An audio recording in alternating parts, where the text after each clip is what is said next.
হরিশ যাও না চেটে চেটে খাবো। হরলিক্স খাবে? দাঁড়া বাবা দিচ্ছি।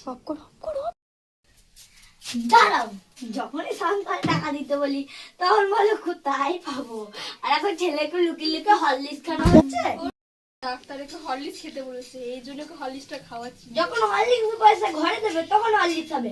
দোকান থেকে 5 টাকা দামের হরলিক্স বিস্কুট কিনে খাও। একটু হরলিক্স যাও না।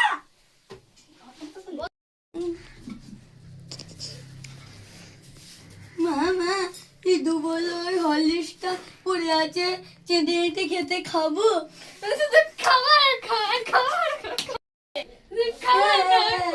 ওকে কেন মারছো? ও তো বাচ্চা ছেলে। চল বাবুর কোলে চলো। ওর তো শরীর খারাপ, ওর কাছ থেকে তুমি হরলিক্সটা কেন কাটলে? আপনি যে আপেল কিনে খাচ্ছেন, আপনার স্বামী ক টাকা সংসারে দেয় জান? আমরা মুড়ো তুমি আপেলটা কাটলে কি করে? তুমি আমার যদি মুড়ো থেকে, তোমার স্বামী তো কোনো সংসারে পয়সা দেয় না তো। আমরা যদি মুড়ো থেকে পানি দাও খাইয়ে আপেলটা বেরিয়ে দিয়ে দাও। আমাকে ক্ষমা করবেন, আমি ভুল করে ফেলেছি। তোমার মতন বৌমার যেন ঘরে ঘরে হয়। লক্ষ্মী, তুমি সত্যের হয়ে লড়াই করেছো। বেঁচে থাকবো ততদিনই এই সংসারটা ভালো থাকবে, তারপরেই ভেঙে চুরমার হয়ে যাবে। ভিডিওটা কেমন লাগলো সবাই লাইক করে দেবে।